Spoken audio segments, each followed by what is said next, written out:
الحمد للہ رب العالمین والصلاة والسلام علی سید المرسلین وعلی آلہ واصحابہ واہل بیتہ واولیاء امتہ اجمعین۔ قال اللہ تبارک و تعالی فی القرآن المجید والفرقان الحمید ان صلاتی ونسکی ومحیای ومماتی للہ رب العالمین آمنت باللہ ورسولہ وصدق اللہ مولانا العظیم۔ بزرگوں، دوستوں اور عزیزوں، آج دنیا عالمی سطح پر ہر ملک، ہر بر اعظم اور ہر علاقے سے لوگ مکہ مکرمہ کی پاکیزہ وادی میں موجود ہیں۔ انوکھا سما ہے، غیر معمولی اجتماع ہے۔ الگ الگ پہچان کے لوگ، الگ الگ بھاشا بولنے والے لوگ، الگ الگ ڈیموگرافی کے لوگ۔ ناک نقشہ دیکھنے سے بڑا فرق نظر آئے گا، لیکن ایک کمال بھی نظر آئے گا کہ سب ایک لباس میں، ایک جذبے کے ساتھ، ایک اسپرٹ کے ساتھ، ایک کیفیت کے ساتھ، ایک احساس بندگی کے ساتھ، ایک اقرار بندگی کے ساتھ حاضر ہے۔ یہ دنیا کا انوکھا مجمع ہے۔ یہاں دیکھنے والا زائرین میں سے کوئی نہیں ہے، جو ہے وہ خود تماشا بنا ہوا ہے، کوئی دوسرا تماشبین نہیں ہے۔ عام طور پر اگر کہیں تماشا ہو تو تماشا دیکھنے والے بھی موجود ہو جاتے ہیں۔ بہت دفعہ آپ جانتے ہوں گے کہ کہیں کوئی ایسی بات ہوتی ہے جو غیر معمولی ہو تو چند لوگ غیر معمولی کام کرتے ہیں، باقی لوگ دیکھنے والے ہوتے ہیں، پہنچ جاتے ہیں کہ ہم بھی دیکھیں بھائی کیا ہو رہا ہے۔ کبھی یہ تہوار کے نام پر ہوتا ہے، کبھی یہ کھیل کود کے نام پر ہوتا ہے۔ اب کہیں اولمپک ہو رہا ہے تو چند لوگوں کا امتحان ہے، باقی لوگ اس کے دیکھنے والے دیکھ رہے ہیں، ٹکٹ لے کے آئے ہیں دیکھنے کو۔ غضب کا اجتماع ہے حج، کہ جو موجود ہے وہ سب حج کرنے آیا، اللہ کے آگے حاضر ہونے آیا۔ یہاں تک کہ جو اس روز صفائی کرمچاری ہے وہ بھی حج کے لباس میں ہے، جو اس روز جس مقصد سے آیا سب حج کے لباس میں۔ سب کا ایک مقصد، ایک ٹارگٹ، ایک نشانہ، ایک جذبہ، ایک کیفیت، ایک ادیش، ایک مزاج اور ایک رنگ۔ غضب کا مجمع۔ اب تو بڑی آسانیاں ہیں، تصور کی وادی میں آپ کو بھٹکنے کی ضرورت نہیں ہے، لائیو چل رہا ہے۔ اور جب آپ غور سے دیکھیں گے اس منظر کو تو آپ پر ایک عجیب اثر ہوگا، ایک عجیب کیفیت ہوگی، ایک عجیب منظر ہوگا۔ آپ کے دل کی دنیا بھی عجیب انداز سے دھڑکے گی اور آپ حیرت سے دیکھیں گے کہ ایسا ہے، یہ ہو رہا ہے، اچھا یہ مقصد ہے۔ اور اس میں کئی تبدیلیاں ہوتی جائیں گی۔ مثلا آج ہم لوگوں کی 9 تاریخ ہے، لیکن مکہ مکرمہ میں آج 10 تاریخ ہے، ایک دن وہ آگے ہوتے ہیں۔ تو آج وہاں عید کا دن ہے جو ہمارے لیے کل ہوگا۔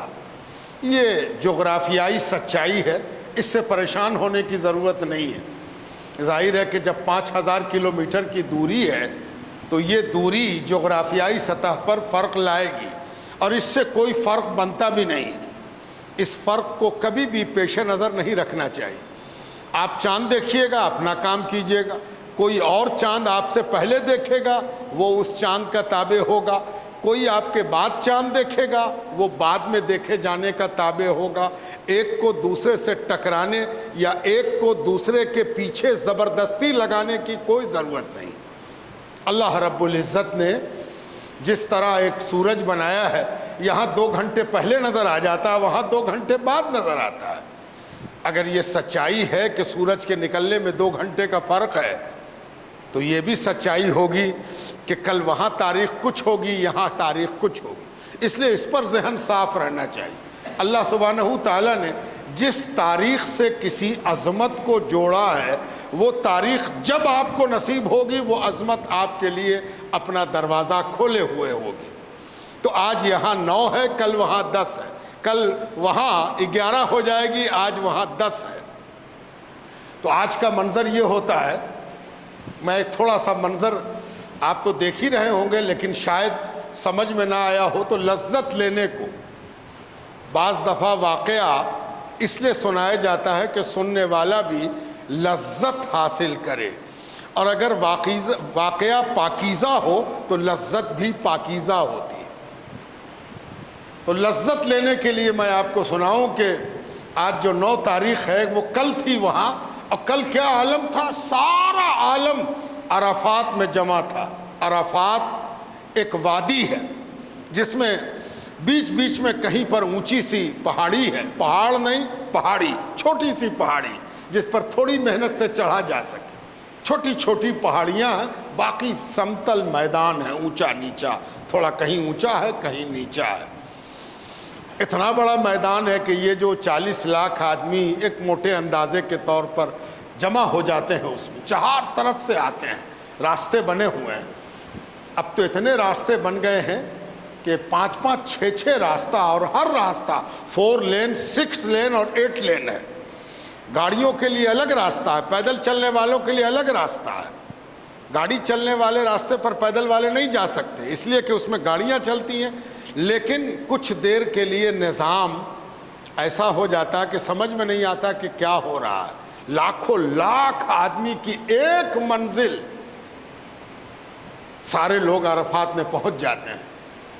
بہت سے لوگ فجر اول وقت میں پڑھ کے نکل جاتے ہیں، بعض لوگ فجر کی نماز پڑھ کے کچھ انتظار کرتے ہیں کہ سب لوگ جمع ہو جائیں، بس آئی یا پیدل چلنا ہے، جو بھی کرنا ہو، چلتے چلتے سب لوگ وہاں، کوئی 6 بجے صبح میں پہنچ جاتا ہے، کوئی 7 بجے پہنچ جاتا ہے، کوئی 9 بجے پہنچتا ہے، اور کسی کو پہنچنے میں 12 بج جاتے ہیں۔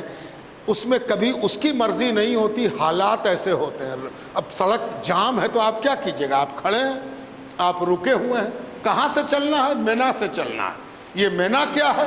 مکے سے لگ بھگ 9 سے 10 کلومیٹر کی دوری پر مینا ہے۔ مینا میں پہاڑی اونچی اونچی ہے، وادی ہے، مینا کی وادی سے آپ نکلیں گے اور عرفات بڑھیں گے۔ عرفات لگ بھگ 14 سے 16 کلومیٹر مینا سے ہے۔ عموماً گاڑیاں ہوتی ہیں، لیکن گاڑی بھی بڑی دھیمی رفتار سے رینگتی ہیں۔ سب پر حاجی، سب ایک لباس میں، سب ایک رنگ میں عرفات پہنچے۔ جب آپ عرفات پہنچ گئے تو عرفات میں کوئی الگ سے عمل نہیں ہے۔ عرفات وہ جگہ ہے جہاں شریعت کی زبان میں وقوف کرنا ہے، وقوف، ٹھہرنا ہے، رک گئے۔ عرفات میں پہنچ گئے، دیکھ لیا کہ یہی عرفات ہے۔ پہلی ڈیوٹی یہ ہوتی ہے کہ آدمی یہ دیکھے کہ عرفات ہے کہ نہیں۔ بھیڑ ہے، بھیڑ میں کہیں بھی کھڑے ہو گئے ایسا نہیں، عرفات لکھا ہوا، چاروں طرف بڑے بڑے بورڈ ہیں، ہورڈنگ ہے، عرفات عرفات۔ یہ بھی لکھا ہوا ہے کہ یہ حصہ عرفات سے باہر ہے، تو اگر آپ کی نظر پڑ جائے تو فوراً عرفات کی طرف بڑھیے، عرفات سے باہر نہ رہیے، عرفات کے اندر پہنچ جائیے۔ عرفات میں جب پہنچ گئے تو عام طور پر زندگی کے اصول یہ ہوتا ہے کہ کچھ کھاتے کچھ پیتے، کہاں پر بیٹھیں کہاں پر۔ عرفات میں یہ سب نہیں، اللہ تعالیٰ کے آگے رجوع ہونا ہے۔ جہاں پہنچے وہیں پر اللہ رب العزت کو یاد کرنے کے لیے، اگر آپ کو بہت دھوپ لگ رہی ہے تو کوئی سایہ، کہیں کہیں ہلکے کپڑے کا سائبان بنا دیا جاتا ہے، ٹینٹ وغیرہ ڈال دیا جائے، وہ بھی بہت ہلکا، چونکہ ایک ہی دن کا معاملہ ہے، ایک ہی دن لگنا، اس سے زیادہ کوئی رہے گا نہیں وہاں، تو ہلکے چادر کا، اگر آپ چادر کے نیچے پہنچ گئے تو بھی ٹھیک، نہیں تو کسی پیڑ کی چھاؤں میں، ہلکی، پیڑ بھی زیادہ بڑا بڑا نہیں، چھوٹا چھوٹا پیڑ ہے، اسی کی چھاؤں، کہیں پر کسی چیز کا عکس پڑ رہا ہے وہاں کنارے ہو گئے، اب اللہ سے رجوع ہو گئے، تم ہو اور تمہارا اللہ ہے، اللہ سے رجوع ہو جاؤ۔ عجیب منظر، جب آپ ایک نظر ڈالیں گے چاروں طرف تو دیکھیں گے، ہاں سنا ہے کہ یہاں پیسے والے آتے ہیں، تو پیسے والے، دولت والے بھی رو رہے ہیں، اچھا، اس کے مطلب ہوئے کہ اللہ رب العزت آج کے دن ایک عجیب منظر دیکھنا چاہتا ہے، ہو سکے تو تم بھی اس منظر کا حصہ بن جاؤ، آپ کو بھی رونا آئے گا، ایسا رونا آئے گا کہ اللہ کی پناہ، پھر آپ ہوں گے اور آپ کا اللہ ہوگا۔ اللہ تبارک و تعالیٰ سے ایک عجیب سا تعلق عرفات کے میدان میں محسوس ہوگا۔ کبھی کبھی آپ کا دل تھوڑی دیر کے لیے آپ کو تاریخ کی طرف لے جائے گا، فلسفے کی طرف لے جائے گا۔ تاریخ دکھائے گا تو آپ کو حضرت آدم علیہ السلام یاد آئیں گے، تاریخ دکھائے گا تو سیدنا ابراہیم علیہ السلام نظر آئیں گے، تاریخ دکھائے گا تو سیدنا اسماعیل علیہ السلام نظر آئیں گے، تاریخ دکھائے گا تو حضور صلی اللہ علیہ وسلم یاد آئیں گے کہ اچھا حضور یہاں آئے تھے، اور یہ حضوری کی وجہ سے عرفات کے میدان میں سارے لوگ انہی کی سنت پر عمل کرنے کو موجود ہیں۔ آپ کا دل چاہے کہ حضور کہاں پر کھڑے ہوئے تھے؟ تو عرفات کے میدان میں ایک چھوٹی سی پہاڑی ہے، اس پہاڑی پر بھی آپ کبھی جائیں گے، وہاں اگر حج کے زمانے میں گئے تو دیکھیں گے چوٹی کی طرح آدمی چڑھ رہا ہے، بہت اونچی نہیں ہے، بہت چھوٹی پہاڑی ہے، لیکن اس پہاڑی کے اوپر ایک سیدھا پتھر گڑا ہوا ہے، ایک پتھر ہے بہت لمبی سل نما، وہ گاڑا ہوا ہے۔ بعض روایتوں سے پتہ چلتا ہے کہ وہی اس بات کی علامت ہے کہ یہاں پر حضور پاک علیہ السلام کھڑے ہوئے تھے۔ بعض روایتوں میں ہے کہ نہیں، حضور صلی اللہ علیہ وسلم اپنے اونٹ پر سوار تھے اور اسی سے خطبہ دیا تھا، اسی سے مخاطب کیا تھا۔ حضور صلی اللہ علیہ وسلم یہاں اچھا اپنے 1.25 لاکھ صحابہ کے ساتھ، حضور نے جو ایک حج کیا ہے حجۃ الوداع، اس میں کتنے صحابہ تھے؟ 1.25 لاکھ صحابہ۔ 1.25 لاکھ صحابہ کے درمیان حضور صلی اللہ علیہ وسلم، سب منظر آپ کے سامنے گھومتا جائے گا، پھر آپ کو فلسفہ سمجھ میں آئے گا، فلسفی سمجھ میں آئے گی کہ آج اللہ تعالیٰ سنتا ہے۔ اور تب ایک بات یاد آئے گی کہ اسلام نے جتنی بھی یادگاروں کو یادگار منانے کا حکم دیا ہے، اس کے پیچھے منشا یہ ہے کہ جب دنیا میں کوئی کسی کو نوازتا ہے، دنیا میں کسی کو پرسکار دیتا ہے، انعام دیتا ہے، نواز دیتا ہے، تو وہ انعام اسی کو ملتا ہے جس کو ملنا ہے۔ ختم ہو گیا، فلاں کو اتنا بڑا ایوارڈ ملا تو یہ ایک تاریخ بن گئی، اس تاریخ میں آپ کا کوئی فائدہ نہیں ہونے والا۔ آپ بھی کھڑے ہو جائیے کہ ہاں ہم بھی ہیں، ہم بہار سے آئے ہیں، اب بہار میں اتنا بڑا انعام ملا تھا، تو کہے گا کہ ہاں ٹھیک ہے ملا ہوگا۔ یہ تو بہت پرانی بات ہے، یہ تو 2020 کی بات ہے، یہ تو 2024 کی بات ہے۔ جاؤ گھومو پھرو، کیا ہے یہاں کہے کو آئے ہو، کیا مطلب ہے؟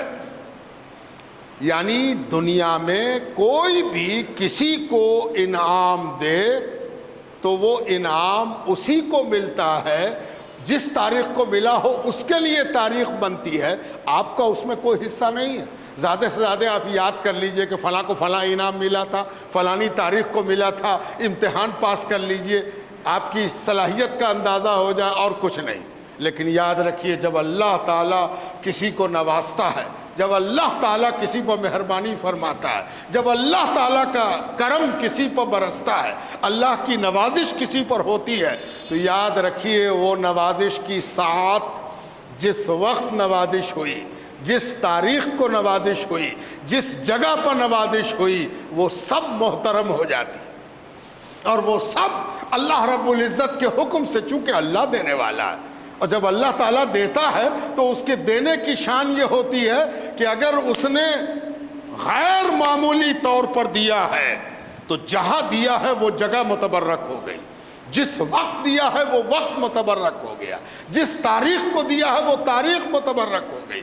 اگر نوازا ہے تو نوازنے کے لیے کوئی ہاتھ پھیلائے گا تو اس کو بھی نوازا جائے گا۔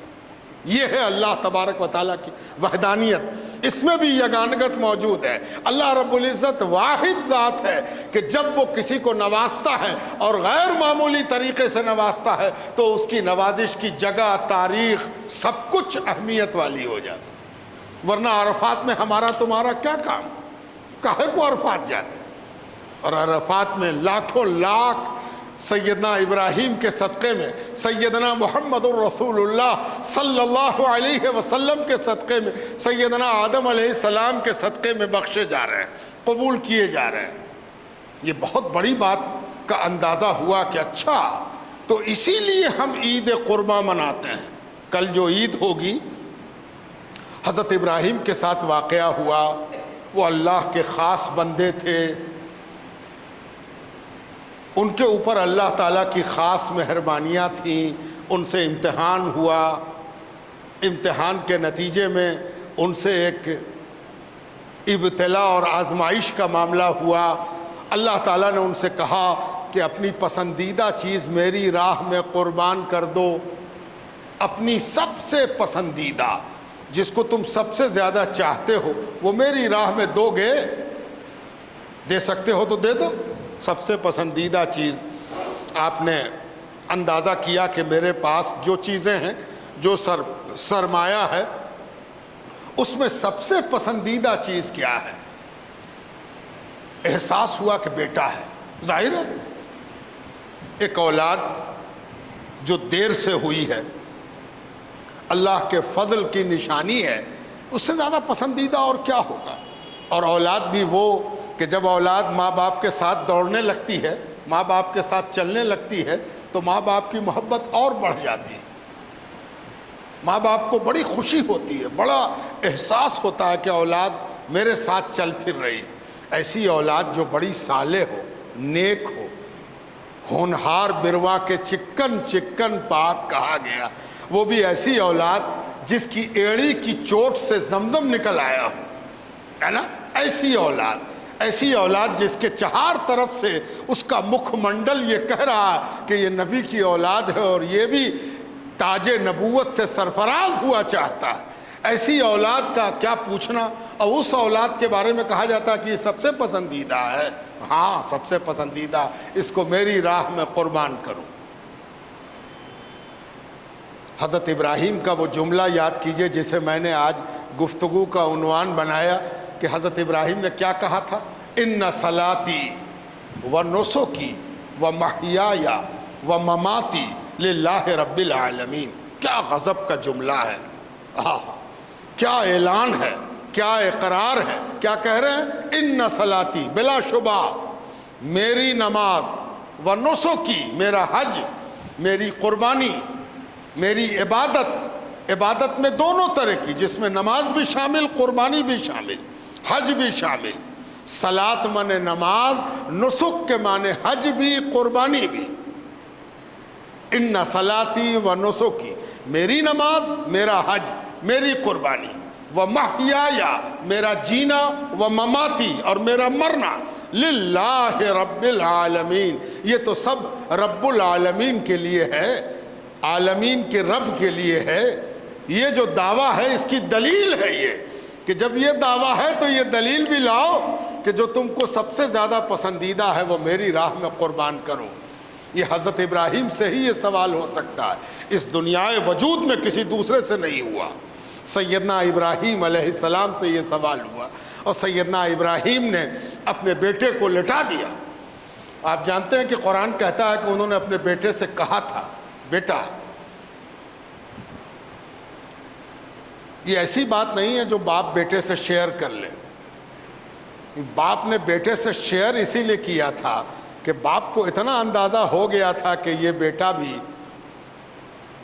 میرے گنوں سے سمپن ہے، یہ بیٹا اس قدر لائق ہے کہ اس سے اتنی لیاقت کی بات کی جا سکتی ہے۔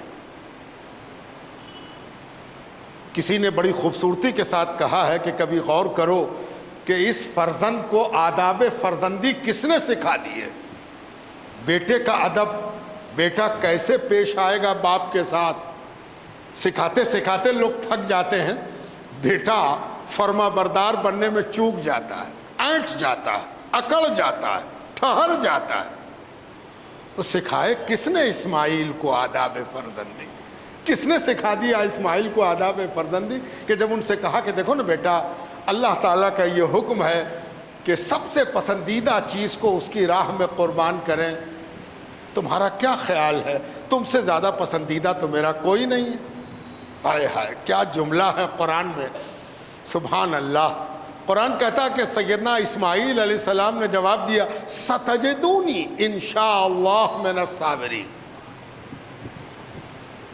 اے میرے باپ، اے میرے والد، اے اللہ کے نبی، اے اللہ کے رسول، اے اللہ کے دوست، آپ نے جیسی تربیت میری کی ہے اور جو اللہ رب العزت نے مجھے عقل و سمجھ عطا فرمائی ہے، اس لحاظ سے میں تو اتنا ہی کہہ سکتا ہوں کہ آپ کو جو حکم دیا گیا ہے وہ آپ کیجئے، اس میں رکیے نہیں، اور اس میں رکاوٹ کوئی چیز نہ بنے، میں بھی نہ بنوں۔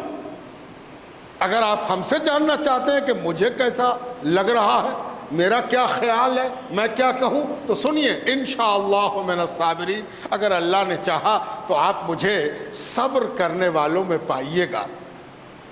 یہاں صبر سے کیا مراد؟ روؤں گا نہیں، میں چپ رہوں گا، میں گھبراؤں گا نہیں، نہیں نہیں نہیں۔ یہاں صبر سے مراد ایک ایسی اونچی چیز ہے جو بڑے بڑوں کے سمجھ سے بالا ہے۔ ان اللہ مع الصابرین، اللہ صبر کرنے والوں کے ساتھ ہے۔ یعنی سیدنا اسماعیل نے کہا اگر آپ کے ساتھ آپ کا رب ہے جو آپ سے امتحان لے رہا ہے تو میرے ساتھ بھی وہی رب ہے، پھر ڈرنا کس بات کا؟ آپ کے ساتھ رب ہے تو آپ اللہ کے پیغمبر ہیں، ہم صبر کریں گے، اور اللہ کا وعدہ ہے کہ صبر کرنے والوں کے ساتھ اللہ ہے۔ تو مجھے آپ اس مقام پر دیکھیے گا جہاں اللہ جدا نہیں ہوتا، اللہ میرے ساتھ ہے، آپ اپنا کام کیجئے، ہم اپنا کام کریں۔ اللہ اکبر۔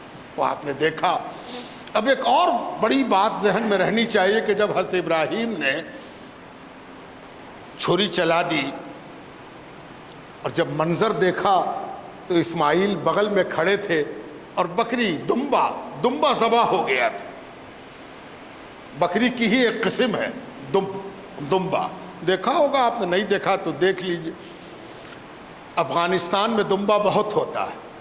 جب میں کابل گیا تھا تو میں نے دمبا وہاں خاص طور پر دیکھا بھی، اور ایک ہوٹل میں جانے کا اتفاق ہوا تو وہاں دمبا ذبح کر کے تیار گوشت لٹکائے رہتا ہے۔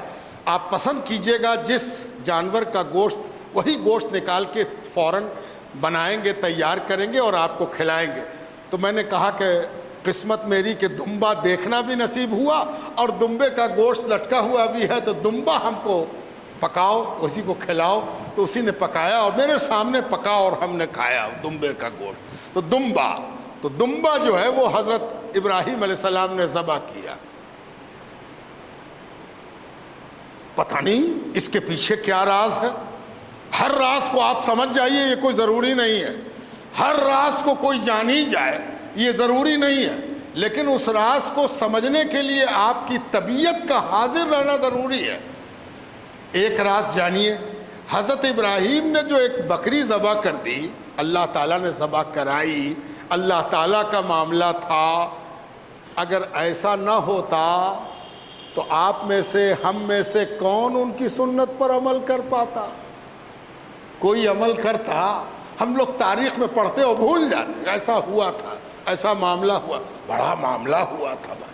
لیکن اس بکری کے ذبح کر لینے سے اللہ تبارک و تعالیٰ نے ایک حکم دیا کہ تم بھی حضرت ابراہیم کی سنت پر عمل کرو اور تم بھی اس اجر میں سے حصہ پاؤ، تم بھی اس اجر میں حصے دار ہو جاؤ، تم بھی اس ثواب میں حصے دار ہو جاؤ، تم بھی اس کیفیت سے گزرو۔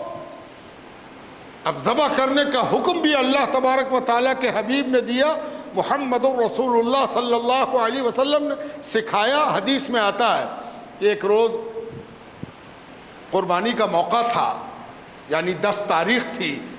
حضور پاک علیہ السلام نے اپنی صاحبزادی سیدہ فاطمہ زہرا سے ارشاد فرمایا، اے فاطمہ، جب تم قربانی کیا کرو تو اپنے قربانی کے جانور کے پاس کھڑی ہو جایا کرو، یعنی قربانی کے وقت میں تم کھڑی ہو جاؤ، کھڑی ہو کے وہاں پر جا کر کے قربانی کراؤ، اس لیے کہ اس قربانی کا قطرہ، خون کا قطرہ زمین پر گرنے سے پہلے قبول ہو جاتا ہے، یعنی بدن سے الگ ہوا نہیں کہ قبولیت ہو گئی، قبول ہو کے زمین پر گرتا ہے۔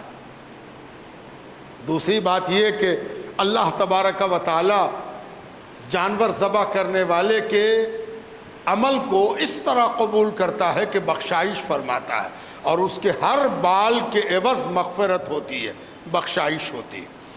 سیدہ فاطمہ زہرا، ہم سب کا سلام ان تک پہنچے، ایک بڑی بات انہوں نے پوچھ دی، بڑی بات، بڑے آدمی کا بڑا طریقہ ہوتا ہے۔ جانتے ہیں انہوں نے کیا پوچھا؟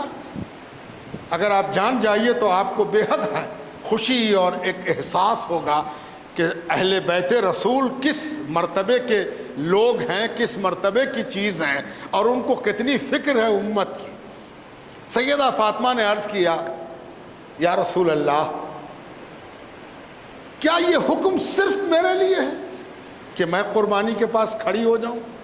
کیا یہ حکم صرف اہل بیت کے لیے ہے، آپ کے خاندان کے فرد کے لیے ہے جو میں ہوں، میرے لیے ہے یعنی اہل بیت کے لیے ہے، یا پوری امت کے لیے ہے؟ ہائے ہائے ہائے کیا بات! حضور صلی اللہ علیہ وسلم نے فرمایا تمہارے لیے بھی ہے اور امت کے لیے بھی ہے نا؟ اس حدیث میں اگر یہ جملہ نہ ہوتا تو شاید اس حدیث کو پتہ نہیں شرح کرنے والے کس زمرے میں رکھتے، لیکن اہل بیت نے اس کی عمومیت کی دلیل خود حضور صلی اللہ علیہ وسلم سے طے کرا دی تاکہ کسی فقیہ کو ضرورت نہ پڑے کہ وہ اپنی فقاہت اور سمجھداری کا حوالہ دے۔ خود حضور نے فرما دیا کہ یہ اہل بیت کے لیے بھی ہے اور جملہ امت کے لیے، قیامت تک کی امت کے لیے۔ اس سے ایک بات پتہ چلی کہ ہمیں بھی قربانی کے پاس کھڑے ہو جانا چاہیے۔ ہاں کوئی مجبوری ہے، کوئی اور وجہ ہے تو الگ بات، ہم نہیں جا سکے، کوئی اور چلا گیا تو کوئی بات نہیں، یہ لازم اور ضروری نہیں ہے، لیکن یہ احسن ہے، یہ بہتر ہے، یہ عمدہ طریقہ ہے۔ جب حضور صلی اللہ علیہ وسلم اپنی پاکیزہ صاحبزادی کے لیے یہ حکم دے رہے ہیں تو ہم میں سے کون ہے جو اس حکم سے اپنے آپ کو الگ کرے گا؟ ضرور قربانی کے جانور کے پاس کھڑے ہو جانا چاہیے۔ ہاں کوئی وجہ ہو تو کوئی حرج نہیں ہے، نہیں کھڑے ہونے سے کوئی نقصان نہیں ہوگا، لیکن کھڑے ہونے سے ضرور برکت، رحمت، مغفرت آئے گی، یہ جان لینا ضروری ہے۔ ساتھ ساتھ یہ بھی جاننا ضروری ہے کہ قربانی کے 3 دن ہیں۔ کون کون دن؟ 10، 11 اور 12۔ 10 پورا دن، 11 پورا دن، 12 پورا دن۔ بلا وجہ رات کو نہ کرے، بلا وجہ شام کر کے رات کر کے نہ کرے۔ اگر کوئی بڑی وجہ ہو گئی، موسم خراب ہو گیا، لگاتار پانی برس رہا ہے، یا کوئی ایسا واقعہ ہو گیا تو مجبوری میں رات میں کیا جا سکتا ہے، ورنہ وقت بہتر رات کے علاوہ ہے، روشنی میں، دن میں۔ ایک معاملہ اور یاد رکھنا چاہیے، بعض اماموں کے نزدیک، بعض ائمہ کے نزدیک 13 کی قربانی کا بھی مسئلہ ہے، یعنی 13 تاریخ کو بھی قربانی ہو سکتی ہے، لیکن احناف جو ہم اور آپ ہیں، امام ابو حنیفہ امام اعظم کے مسلک پر، ان کے یہاں 10، 11 اور 12 ہے۔ 13 ہمارے یہاں قربانی کے اوقات سے فاضل ہے، لیکن جو اس عقیدے کے ہیں جن کو اپنے امام سے تعلق ہے وہ 13 کو کر سکتے ہیں۔ لیکن ایک بات یاد رکھنی چاہیے کہ جب اجماع 12 تک ہے تو جان بوجھ کے 13 تک نہ بڑھائے۔ ہاں اگر وہ کسی امام کا پیروکار ہے اور ان کے یہاں 13 جائز ہے تو وہ 13 کو کر سکتا ہے، لیکن کیا بہتر نہ ہوگا کہ جس پر سب متفق ہیں وہ 10، 11، 12 ہے، تو اگر ہو سکے تو ہم 12 کے اندر ہی کر لیں۔ 13 تک زبردستی کھینچ کے لے جانا اختلاف امت کو اور ہوا دینا ہے، لیکن اگر کوئی کرتا ہے تو اس کے ائمہ کی روح سے جائز ہے اور درست ہے۔ قربانی کرنے والا چھری کو پہلے دیکھ لے، چھری تیز ہے کہ نہیں، بھوتری چھری سے، خراب سامان سے ذبح نہ کرے۔ ذبح کرنے سے پہلے اپنے جانور کو اچھی طرح پانی پلا لے، ظلم نہ کرے۔ جس جانور کو قربانی کے لیے خریدا گیا ہو اس کے خوراک کے ذمہ دار خریدنے والا ہے۔ اگر اس نے خرید کے لایا ہوگا کہ اس کو تو قربانی ہونی ہے، باندھ دو کہیں پر، نہ کھانا دیا، نہ پانی دیا، نہ موسم کا خیال کیا، دھوپ میں بندھا ہوا ہے، تو ایسا آدمی گنہگار ہے۔ جو جانور خریدے اس کی صحت، اس کے کھانے، اس کے پینے اور اس کے لیے مناسب جگہ کا انتظام کرنا قربانی کرنے والے پر لازم اور واجب ہے۔ بغیر اس کے قربانی کے بارے میں سوچ لینا کہ ہم کو تو قربانی کرنا ہے، جانور لے لیا اور جیسے تیسے چھوڑ دیا، یہ سب ٹھیک نہیں ہے۔ اگر 2-3 جانور ہے قربانی کا تو ایک جانور کے سامنے دوسرے جانور کو قربانی نہ کرے، بلکہ قربانی کے وقت دوسرے جانوروں کو الگ ہٹائے۔ جس کی قربانی کرنی ہے اسی کی قربانی ہو، جانوروں کے سامنے کسی دوسرے جانور کی قربانی دینا مناسب نہیں ہے اور منع ہے۔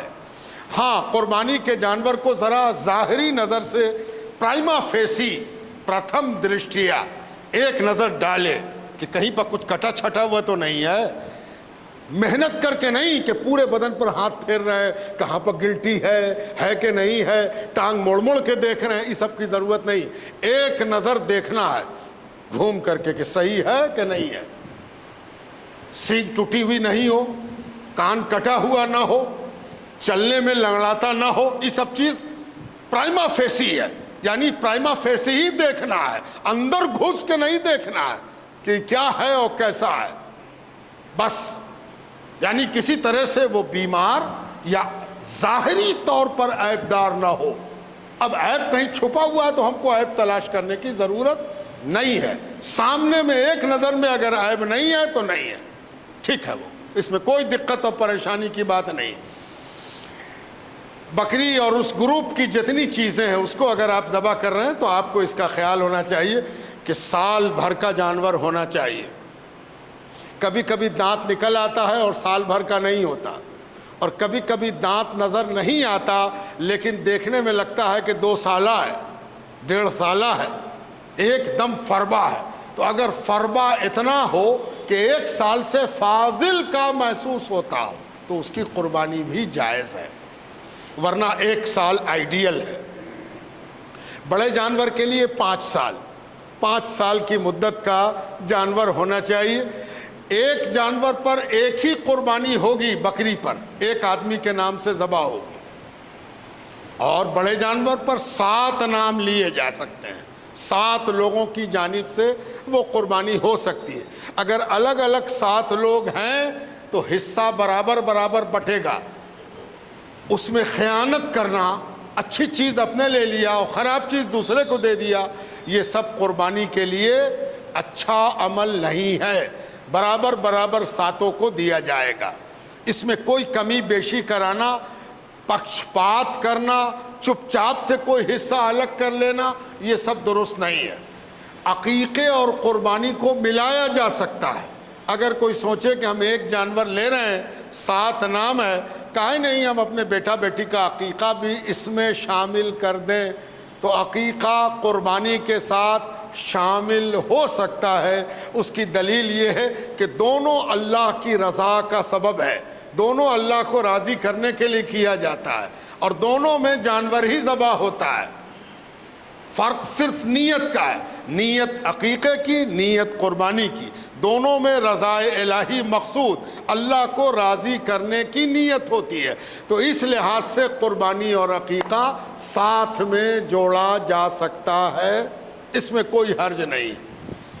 اب ایک چیز اور جان لینی چاہیے، اور وہ یہ کہ اگر آپ اس لائق ہیں کہ گوشت احباب کو، پریشان حال لوگوں کو بانٹ سکتے ہیں تو ضرور بانٹیے۔ ہاں، اگر آپ اس لائق نہیں ہیں، آپ نے اتنا ہی بڑا جانور کیا جو گھر ہی کے لوگوں کے لیے کافی نہ ہو، گھر بھر کھا لے یہی بہت ہے، تو آپ گھر بھر کھا سکتے ہیں، کوئی ضروری نہیں ہے کہ آپ اپنا پیٹ کاٹ کے دوسرے کو دیجیے۔ اگر چھوٹا جانور ہے، آپ کا محدود گھرانہ ہے، محدود آمدنی والے ہیں، تو آپ اپنے گھر میں اس گوشت کو استعمال کر سکتے ہیں، لیکن اللہ تعالیٰ نے اگر آپ کو عطا فرمایا ہے اور آپ بانٹنے کے حق میں ہیں تو کیا بہتر ہوگا کہ آپ بانٹیے۔ تو کہتے ہیں کہ 3 حصے کرنے چاہیے، ایک اپنا، اپنے گھر والوں کا، دوسرا دوست احباب رشتہ دار قرابت دار کا، اور تیسرا ضرورت مند اور حاجت مند کا، جس کو آپ بھجوائیے، خاص کر کے اس کو جس کے گھر میں قربانی نہ ہوئی ہو اور وہ قربانی کرنے کی سکت نہ رکھتا ہو، اس کے گھر میں اگر آپ کی قربانی سے گوشت پہنچ جائے تو اس سے بڑی خوشی اور برکت اور کیا ہوگی، یہ ضرور کرنا چاہیے۔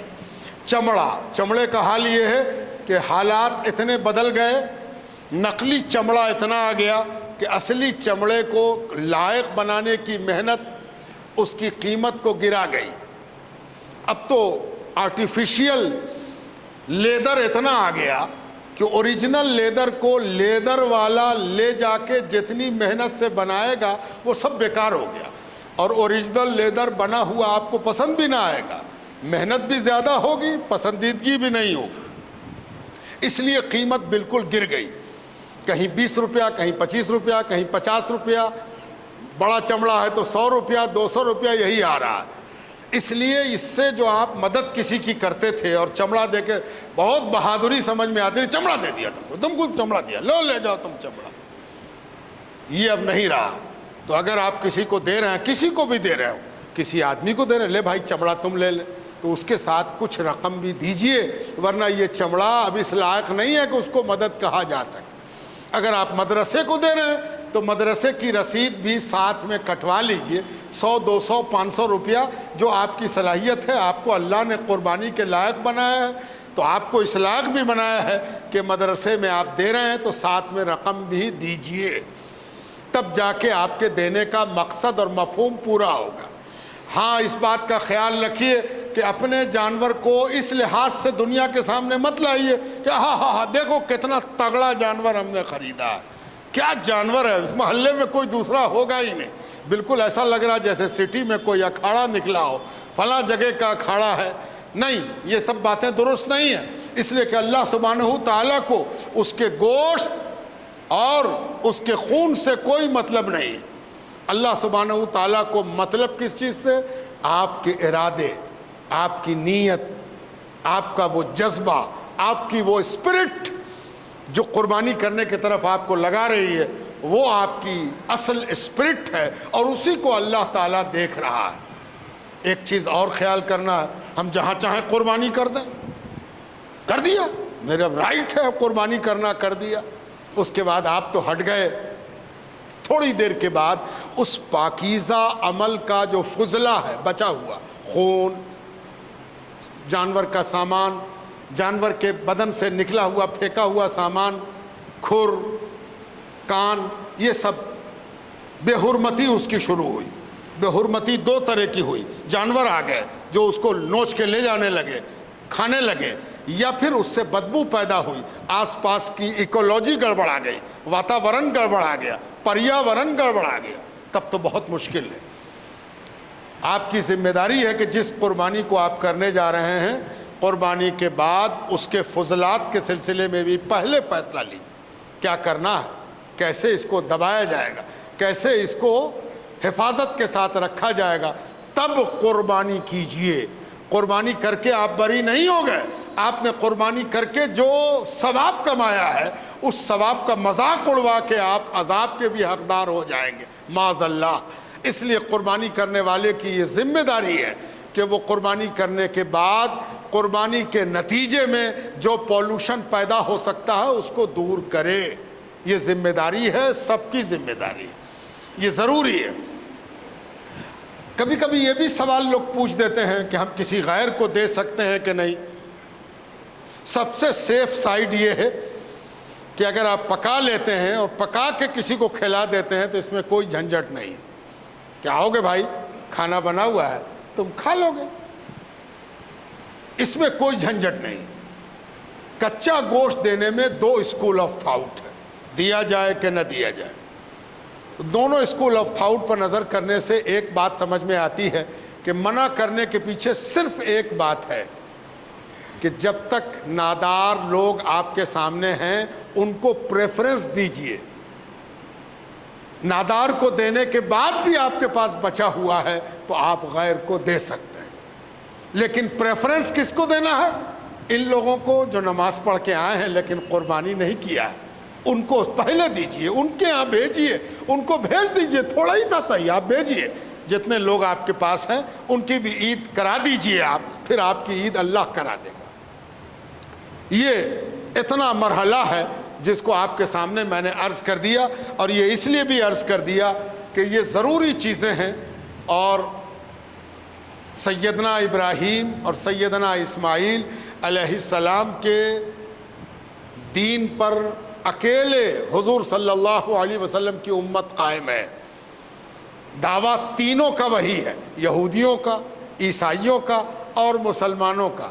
لیکن آپ کو جان کے حیرت ہوگی کہ جو اپنے بدن میں کہتے ہیں کہ ابراہیم کا خون ہے، اسحاق کا خون ہے، آج قربانی کے دن عالمی سطح پر وہ غائب ہیں، کہیں پر ان کا آتا پتہ نہیں ہے کہ ہاں بھائی جب حضرت ابراہیم کے تم بھی دعوے دار ہو تو کہاں ہے تمہارے یہاں قربانی؟ ایسا تو نہیں ہے کہ قربانی ہم لوگوں نے گڑھ لی ہو، ہم لوگوں نے بنا لی ہو، عیسائیوں کے یہاں جا کے پوچھیے کہ تم بھی ابراہم کا نام لیتے ہو اور کہتے ہو کہ ابراہم کی اولاد میں حضرت عیسیٰ علیہ السلام ہے، اور بلا شبہ ہے۔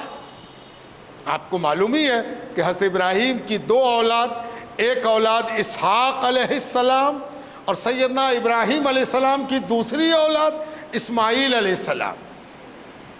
ان سب میں تھوڑی سی کنٹروورسی ہے کہ پہلے حضرت اسماعیل تھے، دوسرے حضرت اسحاق تھے، کہ پہلے حضرت اسحاق تھے، دوسرے حضرت اسماعیل تھے، دونوں کی ماں الگ الگ ہیں۔ حضرت اسماعیل کی والدہ سیدہ ہاجرہ ہیں، اور سیدنا اسحاق علیہ السلام کی والدہ بی بی سیدہ سارہ ہیں۔ اللہ سب پر اپنی سلامتی نازل فرمائے۔ تو ان دونوں پیغمبروں، اسماعیل علیہ السلام کی اولاد میں ہمارے نبی ہیں، اور اسحاق علیہ السلام کی اولاد میں کثرت سے انبیاء ہوئے، لگاتار نبی ہوئے۔ ابراہیم علیہ السلام، ان کے بیٹا اسحاق علیہ السلام، ان کے بیٹا یعقوب علیہ السلام، ان کے بیٹا یوسف علیہ السلام، اب پھر جتنے موسیٰ علیہ السلام اور عیسیٰ علیہ السلام، سب انہی لوگوں کی اولاد ہیں۔ تو یہ سارے اولاد ہونے کے دعوے دار آج دنیا میں جو موجود ہیں، کہاں ہے ان کے یہاں سنت ابراہیمی؟ نہ تو توحید کی وہ جلوہ سامانی ہے جتنی توحید کی آپ بات کرتے ہو، یہ جو اللہ اکبر لا الہ الا اللہ واللہ اکبر وللہ الحمد، یہ سب کس کا کلمہ ہے؟ ابراہیم علیہ السلام کا کلمہ ہے، اسماعیل علیہ السلام کا کلمہ ہے، بی بی ہاجرہ کا کلمہ ہے۔ تو کہاں پایا جا رہا ہے؟ دعویٰ سب جگہ ہے، دلیل اکیلے اس کے پاس ہے جو محمد الرسول اللہ صلی اللہ علیہ وسلم کی سنت پر عمل کر رہا ہے۔ اسی لیے آپ کو یہ بھی جاننا چاہیے کہ کبھی آپ سے کوئی پوچھ دے کہ بھائی مسلمان آپ لوگ کب سے کہلا رہے ہیں؟ مسلمان ہیں آپ؟ آج کل ایک نیا ٹرینڈ بھی ہے، لوگ بول کے اپنے طور پر مطلب نکالتے ہیں۔ اب آج کل آپ دیکھ رہے ہوں گے کہ بقرہ عید لکھا جا رہا ہے، اب کچھ لوگ بولتے ہوئے بھی نظر آتے ہیں کہ اس میں بقرہ کٹتا ہے اس لیے یہ بقرہ عید ہو گیا۔ اسی طریقے سے بعض لوگ کہتے ہیں کہ رمضان، ارے یہ تو رام کو جاننے کا مہینہ ہے۔ کچھ لوگ کہتے ہیں مسلمان مسلم ایمان۔ کبھی کبھی افسوس بھی ہوتا ہے کہ پڑھے لکھے آدمی کے منہ سے ایسی بات نکلے، بھاشاؤں کا انتر شبدوں کو کہاں سے کہاں پہنچا دیتا ہے۔ اس کو بھی سمجھنا چاہیے کہ یہ سب عربی زبان کے الفاظ ہیں، عربی زبان میں اس کا جو معنی ہوگا وہی نہ لیا جائے گا کہ اردو اور ہندی میں اس کو توڑ کے اور بنا کے نیا نیا معنی نکال لینا، یہ الٹریٹ ہونے کی دلیل ہے۔ اور وہ الٹریٹ زیادہ نقصان دہ نہیں ہے جو لٹریٹ الٹریٹ ہو۔ پڑھا لکھے جاہل کو سمجھانا بہت مشکل ہے، اس لیے آج کل ایسے بہت سے لوگ پیدا ہو گئے ہیں۔ اس سے مسلمان، ہم مسلمان ہیں، مسلم ہیں، ہم کیا ہیں؟ مسلم، اکیلے ہیں مسلم۔ قوم کیا ہے؟ مسلمان ہے۔ تو اس کا کیا معنی ہوتا ہے؟ مسلم کا پہلا معنی ہے وہ جو اپنا اختیار کسی کے آگے ڈال دے، سرنڈر کر جائے، ہتھیار ڈال دینا۔ ہتھیار کون؟ فوج۔ فوج، آپ کون ہیں؟ آپ بھی فوجی ہیں۔ تو آپ کیسے ہتھیار ڈالا کہ آپ نے آج ہتھیار ڈالا تب نے جمعہ میں مسجد میں آئے، کہیں اور ہوٹل میں چلے جاتے، کہیں ٹہلنے چلے جاتے، آج سو رہتے آپ نے کہا نا طبیعت تو تھی سونے کی، طبیعت تو تھی کہ آج بڑی اچھی بارش ہوئی ہے، گھر ہی پر ہیں، لیکن آپ نے کہا کہ نہ ہم اپنے خیال کو، اپنے آزادی کو اللہ کے آگے ڈال دیتے ہیں اور اللہ کے حکم کی پابندی کرتے ہیں، اور آپ نکل کے چلے آئے جمعہ پڑھنے۔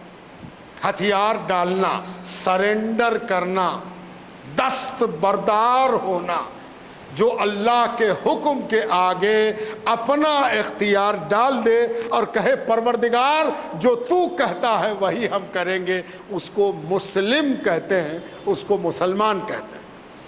ایک دوسرا معنی بھی ہے اس سے یہ کہ جس سے لوگ خطرہ نہ محسوس کریں، وہ مسلم ہے، یعنی جو دوسروں کی سلامتی کا باعث بنے۔ ہم مسلمان ہیں، ہم سے کوئی ڈر جائے، ارے باپ پتہ نہیں کیا بول دے، پتہ نہیں کیا مار دے، تو مسلمان ہوں گے؟ نہیں۔ مسلمان کون ہوگا؟ جس سے لوگ مطمئن ہو کہ اس کے منہ سے بھی ہم کو نقصان نہیں پہنچے گا اور اس کے ہاتھ سے بھی نقصان نہیں پہنچے گا، وہ مسلمان ہے۔ لیکن سوال یہ تھا کہ سب سے پہلے مسلمان کون ہوا، کس کو مسلمان کہا گیا، کون ہے جو سب سے پہلا مسلمان ہے؟ تو یہ بھی جان لیجئے کہ اس عید سے ہمارا کتنا گہرا رشتہ ہے کہ سب سے پہلے حضرت ابراہیم نے یہ بات کہی تھی، سماکم المسلمون، ہم وہ ہیں جو مسلمون میں سے ہے، ہمارا نام مسلمان ہے، اول المسلمون، پہلے مسلمان ہم ہیں۔ پہلا مسلمان کون؟ حضرت ابراہیم علیہ السلام۔ کیوں؟ اس لیے کہ اللہ کا حکم آیا کہ اپنی پسندیدہ چیز میرے آگے ڈال دو، میرے آگے قربان کر دو، تو حضرت ابراہیم اس کے لیے تیار ہوئے۔ ان سے بڑا مسلمان کون ہوگا؟ تو وہ ہے مسلم، اور ہم سب ہیں مسلمان اور مسلمون، مسلمین۔ تو ہمارا رشتہ حضرت ابراہیم سے کتنا پکا ہے۔ تو چلو ایک بار درود ابراہیمی پڑھتے ہیں۔ اللہم صلی علی محمد وعلی آل محمد کما صلیت علی ابراہیم وعلی آل ابراہیم انک حمید مجید۔ اللہم بارک علی محمد وعلی آل محمد کما بارکت علی ابراہیم وعلی آل ابراہیم انک حمید مجید۔ پتہ چلا کہ ان دنوں میں جو تکبیر پڑھو گے اس تکبیر کو بھی دہرا لیں۔ اللہ اکبر، اللہ اکبر، لا الہ الا اللہ، واللہ اکبر، اللہ اکبر، وللہ الحمد۔ یہی تسبیح پڑھتے ہوئے آنا ہے، اور آج 9 تاریخ سے شروع ہو گئی تسبیح کا پڑھنا، اور عصر کی نماز تک 13 تاریخ تک زور سے پڑھنا ہے، ہر نماز کے بعد 1 بار، زیادہ سے زیادہ 2 بار۔ اور جب عیدگاہ کے لیے چلیں گے تو بال بچے سب کے ساتھ پڑھتے ہوئے اللہ اکبر، اللہ اکبر، لا الہ الا اللہ، واللہ اکبر، اللہ اکبر، وللہ الحمد۔ اگر حج میں اللہ تعالیٰ لے جائے تب تسبیح کیا ہوگی؟ لبیک اللہم لبیک، لبیک لا شریک لک لبیک، ان الحمد والنعمت لک والملک لا شریک لک۔ وہ بھی اللہ تعالیٰ دکھائے، سب کو دکھائے، سب پر مہربانی فرمائے۔ یہاں عید الاضحیٰ کی نماز 7:30 بجے ادا کی جائے گی، 7:30 بجے ٹھیک جماعت کھڑی ہو جائے گی انشاءاللہ المولا تعالی۔